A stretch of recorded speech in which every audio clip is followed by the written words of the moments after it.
Oke, assalamualaikum. Kali ini kita ngobrol kamera lagi, mumpung di akhir tahun ya. Tadi gue pengen bahas rekomendasi kamera tahun 2026 karena akhir-akhir ini gue nggak terlalu banyak pegang kamera. So kita akan bahas dulu aja salah satu kamera yang gue pakai hingga saat ini, yaitu Canon EOS R. Ya, apakah Canon EOS R masih worth it untuk kita pakai lagi di tahun depan? Karena berhubung kamera ini adalah kamera tahun 2018 rilisnya gitu ya. So, let's go. Kita bahas dari titik awal gitu ya. Kamera ini adalah Canon EOS R. Ini adalah kamera yang rilis tahun 2018 yang mana itu adalah 7 tahun lalu. Kalau tahun depan berarti 8 tahun lalu ya. 8 tahun lalu kalau tahun 2026 nanti. Nah, kita bahas dulu dari nol. Kamera ini tuh adalah Canon mirrorless pertama yang full frame, mirrorless Canon full frame pertama gitu. EOS R namanya. EOS R ini diciptakan memang tujuannya untuk hybrid, untuk orang yang foto video, jadi nggak video sentris banget, nggak foto sentris banget. Pada tahun itu harganya cukup tinggi gitu ya, 50 jutaan gitu ya. Nah, sekarang sudah berjalan 7 tahun dan gua memiliki kamera ini sudah dari tahun 2021. Ya, udah berarti berapa? Hampir 4 tahun, 5 tahun gitulah ya. Dan kebetulan kamera ini pun yang ngerekam sekarang gue ini adalah Canon EOS R juga. Jadi yang ini EOS R juga, itu EOS R juga. Jadi itu adalah kamera yang gue punya dari tahun 2021 tuh, yang dipakai ngerekam saat ini nih. Gue nambah lagi EOS R, satu lagi buat kebutuhan yang multicam dan lain sebagainya. Kamera yang ini gue pakai di sekarang nih. Ini kamera terbaru. Ini Canon EOS R50V yang punya log 3 gitu ya. Udahlah, intinya seperti itu. Kita akan bahas aja mengenai EOS R gitu ya. Apakah masih worth it? Kita akan bahas dari segi spek dulu. Dari mana dulu nih pengennya? Pertama kita bahas dulu dari sensor. Yang jelas sensornya udah pasti full frame gitu ya. Kelihatan nggak Pak kalau gini? Ini adalah sensornya full frame. Kalau kita nyalain akan kelihatan sensornya, ini sensor full frame ya. Kelihatan ininya? Oke, nah ini adalah sensor full frame, kamera mirrorless pertama yang full frame. Nah, untuk dari segi spek video, kamera ini jadul, yang mana videonya kita bahas dari base dulu, yaitu 1080p, udah bisa 60 fps ya, dan juga udah bisa 4K di 30 fps maksimal. Tapi 4K-nya itu nge-crop, jadi 4K-nya nge-crop seperti ini nih ya. Jadi cropping, jadi ibarat APS-C gitu. Yang mana kalau gue bisa bilang kamera ini tuh bagaikan kamera yang memiliki 2 sensor sebenarnya, ya. Tapi kita masuk dulu ke spek berikutnya, yaitu bisa 120 fps di 720p. Memang nggak guna kalau zaman sekarang gitu ya. Ya itu dia spek videonya, sesederhana itu aja. 1080p di 60 fps dan 4K-nya di 30 fps dan cropping. Udah itu aja. Kepake nggak bang? Kepakainya 50% kepake buat gua. Sometimes gua pengen 4K pakai ini, ya udahlah, terima aja potongannya gitu. Tapi hasilnya tajam banget, Pak. 4K-nya kalau lu pengen lihat tajam banget. Gua kasih contoh di sini nih nanti ya. 4K-nya bagus banget dan pas gua zoom itu masih tetap detail. Videonya seperti itu, dan untuk detail dari segi picture profile mungkin ya, itu udah bisa log ya. Jadi udah bisa color grading gitu. Nah, ini footage lognya, tapi lognya masih log yang base yang awal, belum terlalu flat seperti yang ini. Ini kan R50V gua, kamera yang terbaru 2025, lognya udah log 3 seperti ini, udah 10 bit, 10 bit gitu ya.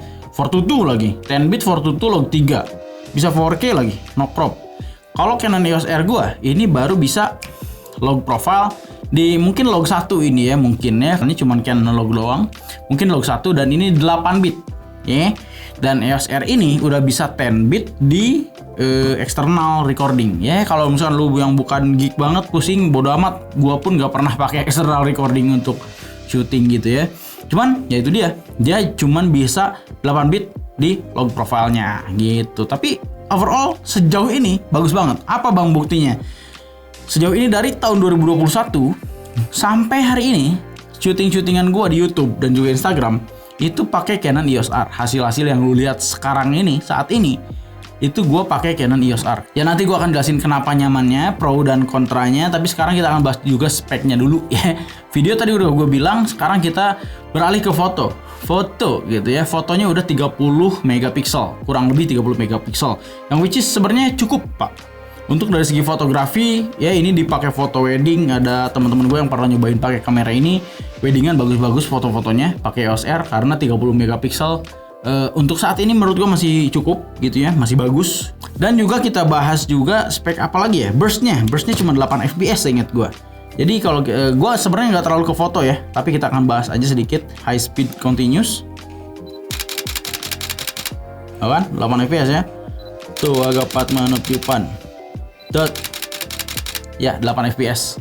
Seinget gua gitu ya. Jadi burstnya tercepat cuma segini. Segitu doang. Ini kalau yang burst yang tercepat loh. Ini yang biasanya yang low speed. Ya mungkin segitulah ya.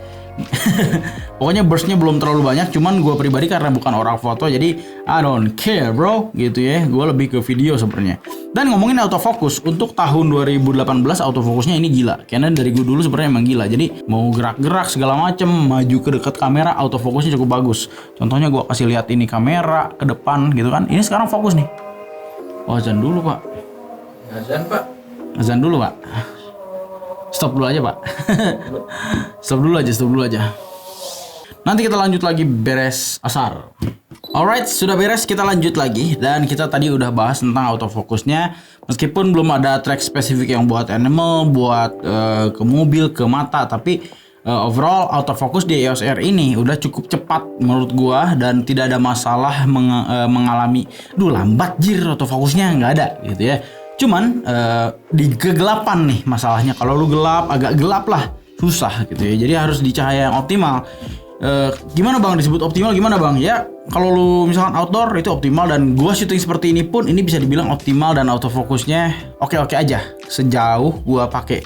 Kecuali kalau gelap gitu ya. Kalau key light ini mati nih bisa jadi agak kacau gitu ya. Oke, segitu untuk videonya. Dan juga Doi ini udah punya stabilizer digital. Jadi di sini Canon EOS R ini punya digital image stabilization. Menurut gua ini sangat menolong, apalagi kalau handheld. Sejauh ini gua syuting jarang banget gua sekarang pakai gimbal karena masang gimbal itu ribet ya. Segitupun sekarang gimbal gua DJI RS4 nih masih merasa terlalu lama kalau pakai gimbal. Jadi kalau handheld tinggal gini aja, gitu ya. Pakai digital is udah oke. Di slow mo udah cukup gitu ya. Nah untuk video sebenarnya nggak terlalu repot sih si EOS R, seperti yang gue bilang tadi, 1080p 60 fps, 4K-nya cropping di 30 fps. Gitu doang, Canon log dan 8 bit 420 berarti ya. Itu doang, sederhana sekali gitu ya. Dan juga untuk fotonya udah 30 megapiksel. Jadi menurut gua ini udah oke. Lalu di EOS R sini kita bisa lihat ada custom nih. Ini yang gua suka nih, customnya 1 2 3 ya. Lu bisa lihat ya. Ada custom 1 2 3. Nah, ini gua pakai buat apa? Gua pakai buat settingan video ya. Ini pun ada settingan foto dan video customnya. Jadi ada 3 untuk foto, 3 untuk video. Gue simpan buat apa? Gue simpan kalau di video itu buat yang ke satu adalah 24 fps. Untuk talking head gue seperti ini. BTW eta 24 kan Ki, udah.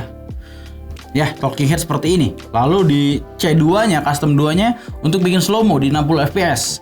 C3-nya untuk 30 fps yang mana jarang banget gue pakai. Jadi gue bener-bener udah aja syuting jadi cepat gitu ya. Disamain settingannya. C124, C2 60 fps, jadi cepet banget. Nah, ngomongin juga soal spek nih, Canon EOS R punya layar yang udah touchscreen dari semua hal gitu. Ada misalkan kamera-kamera yang lain, misalkan Sony yang dulu-dulu tuh touchscreen tapi buat autofocus doang. Misalkan A73 saya ingat gua gitu ya. Jadi touchscreennya pas autofocus, tapi untuk segala macam settingannya nggak bisa.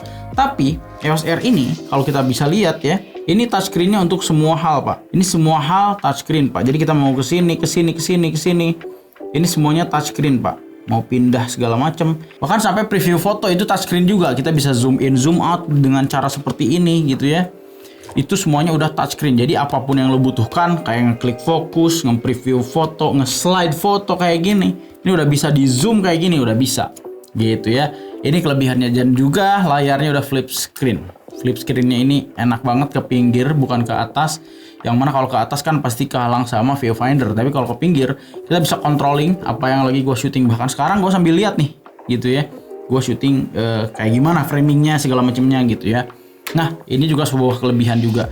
Nah lalu kita bahas juga speknya di sini. Ini ada USB-C di sini buat mindahin data segala macamnya. Kalau misalnya lo belum punya card reader. Dan di sini ada mini HDMI. Jadi HDMI yang tengah-tengah tuh bentuknya, bukan yang paling kecil, bukan yang paling gede, tapi yang mini. Jadi ini yang mini HDMI buat monitor eksternal gitu ya. Dan juga di sini ada input audio buat mikrofon yang 35 mili, dan juga di sini ada buat headphone monitoring gitu ya. Lalu fitur yang lainnya juga di atas sini Canon EOS R punya touch juga. Ini bukan touch screen tapi touch apa ya? Touch button, bukan button yang bisa diklik. Tapi ini adalah touch untuk lu bisa custom. Lu mau dipakai apa gitu. Untuk gua pribadi ini buat preview foto dan juga ngeset ISO. Gua akan contohin aja sekarang. Untuk ngeset ISO kita pakai manual nih gitu ya. Dan kita bisa ngeset ISO seperti ini, Pak. Lihat, Pak. Ini kita ngegedein lagi. Ini bisa. Atau di slide seperti ini bisa, paling gede kan, naik ya, turunin kayak gini, bisa tuh Gi? Bisa Pak, jadi enak banget EOS R itu enak banget menurut gua. Bahkan gua berani bilang karena simplicity-nya, kamera ini adalah kamera ternyaman dari segi dipakainya sama si usernya. EOS R ini di sini tombolnya sederhana banget, di sini cuma punya preview, ada delete dan juga oke, atas bawah kiri kanan info menu gitu ya. Sisanya ini buat autofocus dan udah sederhana banget. Nggak terlalu banyak tombol di bagian atas pun di sini untuk milih mode. Bukan pakai wheel. Mode pencet gitu ya, nggak milih tuk ribet menurut gua. Mode pencet. Sederhana banget. Dan untuk wheel ini, yang 3 ini udah bisa kita pakai sebagai shutter speed, ISO dan juga aperture. Jadi cepat bangetnya itu di situ ya. Jadi untuk gue sendiri, nih gue jelasin sedikit. Ini ISO, ini shutter speed, ini aperture. Gitu ya. Jadi ISO naikin, speed di sini, aperture di sini. Jadi seperti Peter Pengkinan bilang, Canon itu sambil merem gue udah bisa setting. Karena gue udah tahu, oh ini speed segini. Ini tahu nih, ini apa nih gitu ya. Oh ini di sini gue ngeset speed, di sini gue ngeset aperture, di sini gue ngeset ISO, di sini untuk preview segala macam. Cepet banget Pak. Nah, mungkin cukup aja urusan spek sebenarnya sederhana seperti yang gue bilang tadi. Videonya cuma gitu doang, ada log, itu yang gue rasakan lebih nyaman itu ada log profile. Karena apa? Karena dengan adanya log, meskipun ini cuma log 1 dan juga 8 bit, tapi at least dynamic range yang didapatin lebih luas dibanding kita cuma pakai standar doang. Jadi kita bisa color grading segala macam bagusnya dengan log meskipun yang base gitu ya. 1080p, 4K bisa gitu ya. Nah, gua bilang tadi kamera ini adalah kamera yang multi sensor. Kenapa? Karena secara teknis kamera ini adalah full frame. Kalau lo pengen ngambil foto, ya full frame hasilnya. Ngambil video 1080p ya full frame. Dan kalau lo butuh APS-C-nya udah 4K-in aja. Jadilah APS-C gitu ya. Menurut gua gitu. Jadi ketika lo butuh 4K, ya mau tidak mau kamera lo dianggap sebagai APS-C gitu ya. Dan fotonya 30 megapiksel udah oke gitu ya. Dan gue pengen sedikit nge-highlight juga urusan video. Lu pengen di titik optimalnya menurut gue itu di ISO 1000 udah paling acceptable lah. 1800 masih good ya. Kalau 1000 masih acceptable tapi jarang gue pakai, tapi masih kadang gue pakai. Untuk di atas itu kurang. Makanya kita masuk ke pros dan cons gitu ya. Sekarang kita ke kontranya dulu. Biar nyaman nanti di akhir lu dengernya yang bagus-bagusnya gitu ya. Kontranya adalah pertama low light dari kamera ini memang source Pak. Canon entah kenapa dari dulu tidak waktu ini kan zamannya 2018 ya udah ada A7S pada saat itu ya. A7S emang udah edan low light capability-nya. Tapi EOS R source Pak. Memang kamera ini tidak dibuat untuk video sentris sebenarnya. Makanya fotonya pun tetap oke gitu ya, segala macamnya tetap oke. Tapi cons-nya emang low light-nya kurang. Kalau dari segi hasil sih oke. Lu bisa lihat video ini sekarang, hasilnya oke kan gitu ya. Cuman low light-nya kalau lu main di cahaya yang sore-sore ke maghrib gitu, udah bakal source, bakal susah, terlalu gelap. ISO udah main di 3000 udah gak enak, 3200 udah gak enak. 1000 lah acceptable-nya 1000 gitu ya. Lalu next ya mungkin yang ada di benak gua itu adalah 4K-nya ya cropping. Ya 4K cropping tuh yang tadinya kayak gini jadi kayak gini. Itu kan sebel sebenarnya. Gue sempat berandai-andai apa seandainya ada kamera EOS R banget nih yang 4K-nya nggak nge-crop, wah udah best gitu. Tapi sayangnya tidak ada yang literally seperti itu gitu ya. Yang bener-bener EOS R banget yang 4K-nya tidak nge-crop. Atau EOS R2 deh lu bikin Canon gitu ya. Cuman sayangnya nggak dibikin, yang ada malah Canon EOS R6. Beda jenis. Udah ada wheel-nya, gue nggak suka tuh wheel kayak gitu. Suara yang ada wheel kayak gitu gue gak suka gitu. Gue lebih senang di sini ada layar. Jadi di mana gue lagi handheld gue bisa lihat ada settingan di atas ini ya. Ini kayak kamera yang 1DX inget gue atau 5D juga pada kayak gini. Ini feel-nya tuh DSLR banget dengan kayak gini. Lalu kontra berikutnya apa ya? Plus minus ini bodinya emang terlalu gede Pak. Body EOS R ini didesain memang masih mirip DSLR ala Canon 5D. Meskipun kalau kita bandingkan dengan 5D ya masih lebih gedean 5D sebenarnya. EOS R ini dibikin lebih slim sebenarnya. Cuman masih tergolong besar untuk mirrorless, apalagi di era sekarang ya. Kalau lu lihat kayak Canon R50V yang gue pakai saat ini, APS-C. Iya, APS-C. R50V APS-C memang. Cuman bodinya slim. Atau kita bahas soal Sony A7C lah, lebih slim gitu ya. FX pun sebenarnya FX agak tebal sih ke sinema, apalagi ya. Canon EOS R ini tergolong bulky untuk kamera mirrorless dengan fitur yang seperti itu doang gitu. Cuman kita lanjut dulu cons-nya biar nanti manis di akhir gitu ya. RF mount update mounting yang terlalu telat menurut gua. Kenapa bos nggak dari dulu bikin kayak gini?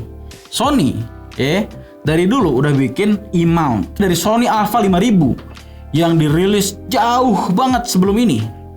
Udah pakai E-mount. Update ke 6000, 6300, 6500 segala macem masih E-mount. Makanya ketika mereka nge-release FX3 pun sensornya mountingnya tetap E-mount. Lensa yang dari zamannya Majapahit masih bisa dipakai di FX30, FX3 segala macamnya. Karena sensor lagi mounting yang mereka bikin dari dulu tetap sama. Mau itu full frame, mau itu APS-C, mountingnya disamain. Itulah enaknya kalau yang mountingnya sama. Sementara RF ini gue bilang bisa dibilang terlambat karena Canon EOS M series itu beda lagi sama RF series mountingnya. EOS M series ya udah EOS M aja, makanya M50 kayak M3, M100 yang dulu mau menyaingi Sony A5000, 6000 segala macamnya, itu sekarang malah jadi nggak kepake menurut gue karena RF mountnya baru lahir di era EOS R. Dan juga muncullah R7, Canon R7 yang APS-C, body segede gini, tapi APS-C baru mountingnya RF tuh. Canon baru sadar gitu ya. Itu cons-nya. Tapi menurut gua kalau lu yang pengguna Canon di era sekarang tidak ada masalah soal itu.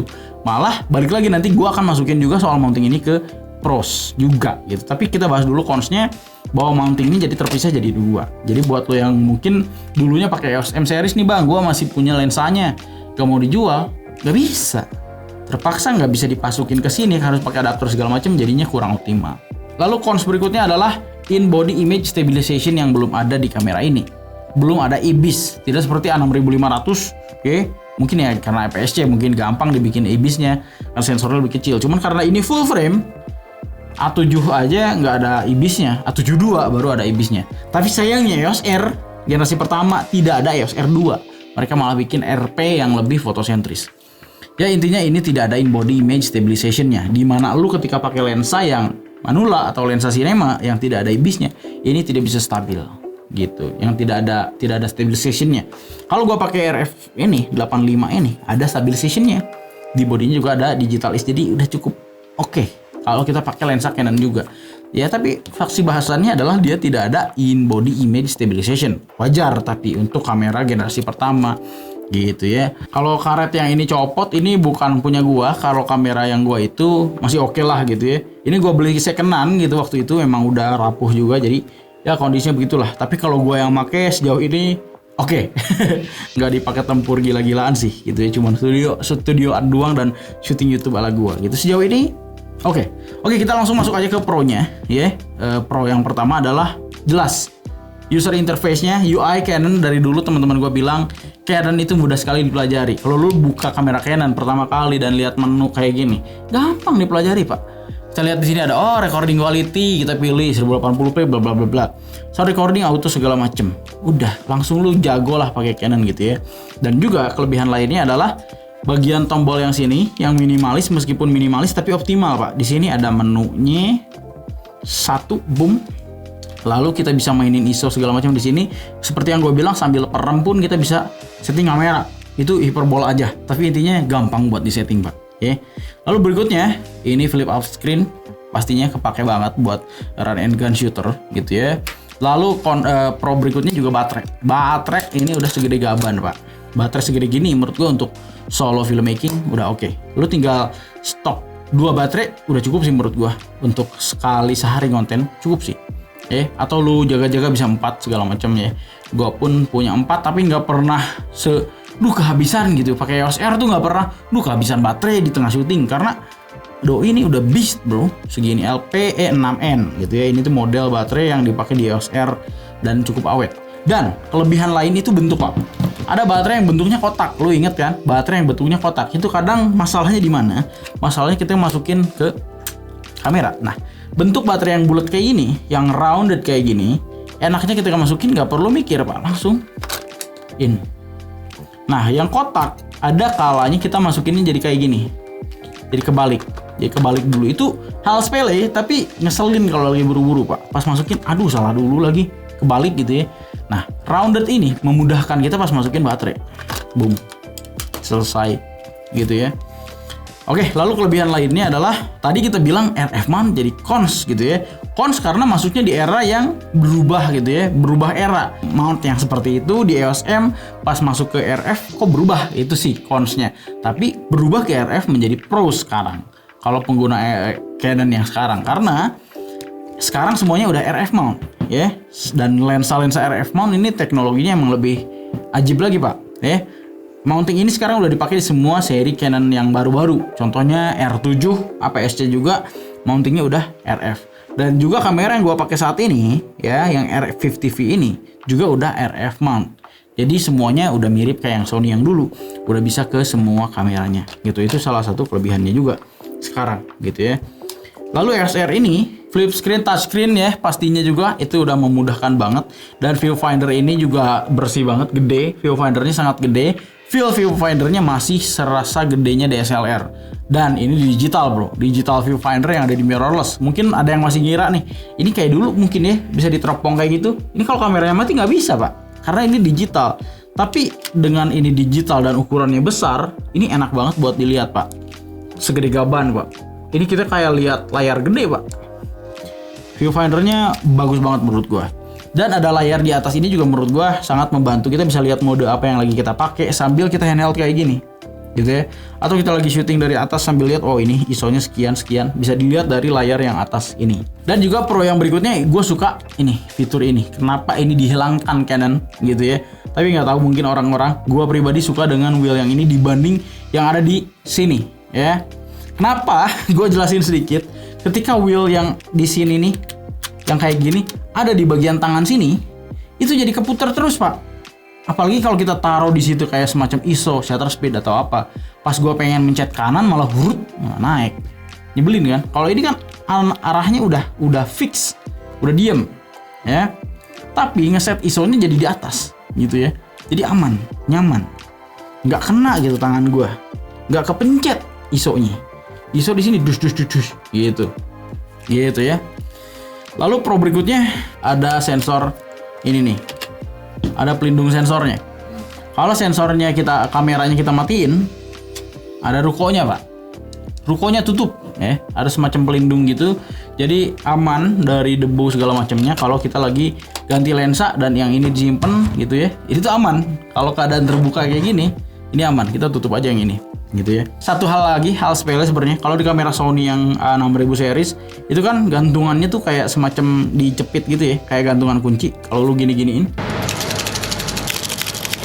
that's the things for the strap. Sony, why not just have like a fixed thing that looks like that? Why would you have the microphone's gonna pick that? Bunyi. Itu Casey Neistat pun nggak suka bunyi. EOS R ini udah fix, jadi aman ya. Meskipun gua nggak pakai strap juga, tapi ya begitulah. Nah, lalu pro berikutnya adalah lubang memori, Pak. Lubang memori biasanya disatuin sama baterai, itu yang sentolop menurut gua, sangat sentolop sekali. Kalau kita lagi pakai tripod, kan tripod biasanya plate-nya ada yang kayak gini. Nutup, Pak, harus dibuka dulu plate, pakai gimbal ribet. Karena lubang memorinya EOS R itu di sini, jadi nggak perlu kita ngeganggu yang bagian bawah. Lubang tripodnya ada, lubang memorinya ada di sini. Jadi nyaman buat ganti-ganti, cepat juga, enak ya. Nah gitu. Mungkin sederhana sekali ya, kita ngebahas pros dan consnya juga nggak terlalu banyak. Karena kamera ini bisa dibilang simplicity banget dalam kebutuhan apapun.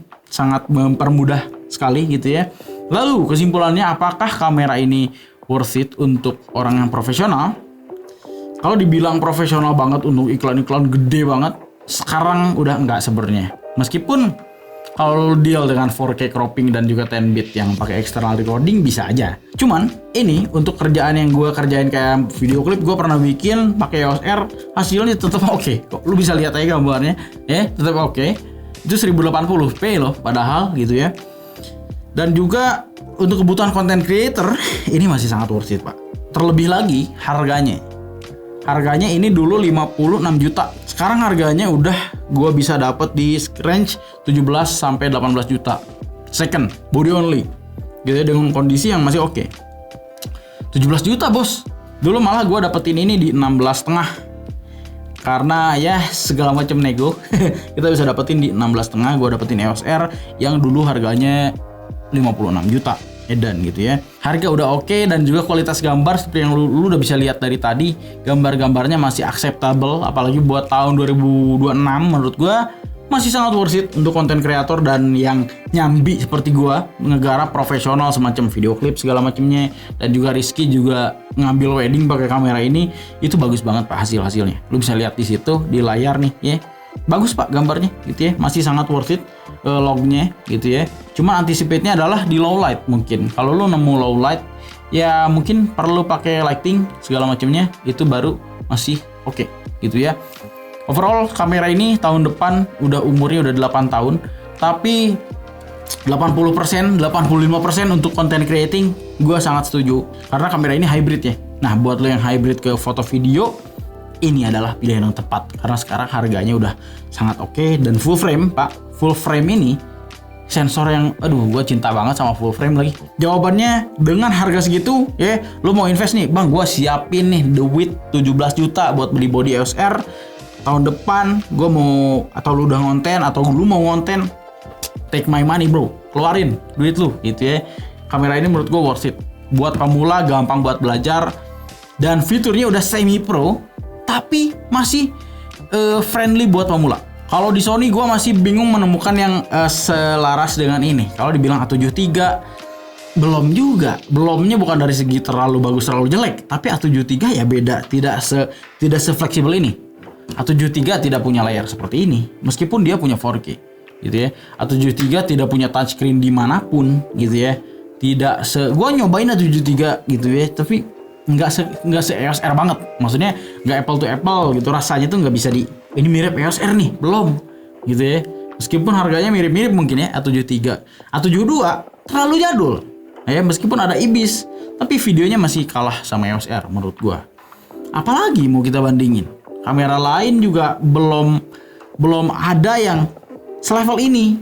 Dari segi bukan level bagusnya ya, sederhananya lah gitu ya maksud gua. Mungkin ya itu aja bahasan gua kali ini. Sorry banget sekarang ini gua jadi banyak ngomong ya, karena otaknya bercabang Pak ya. Sekarang harus ngonten di Instagram yang gua dituntut harus cepet nih, 1 menit harus beres nih. Sementara di YouTube gue jadi lupa lagi soul dan taste yang dulu seperti apa bikin YouTube gitu ya. Mungkin ya itu aja review EOS R detail yang gue alami sejauh ini. Overall gue sangat mencintai kamera ini. Yang gue harapkan yang tidak mungkin terjadi itu adalah EOS R Mark II yang bisa 4K 60 fps. Udah juara deh, udah gak mau ganti gue. Tapi ya itu aja ya, segitu aja mungkin video gue kali ini. Sorry banget banyak kekurangan untuk sekarang ya. Segitu aja. Tulis pendapat lo di komentar di bawah, kamera apa yang paling worth it buat 2026. Segitu aja. Ciao ciao. Grazie. Assalamualaikum. Dah.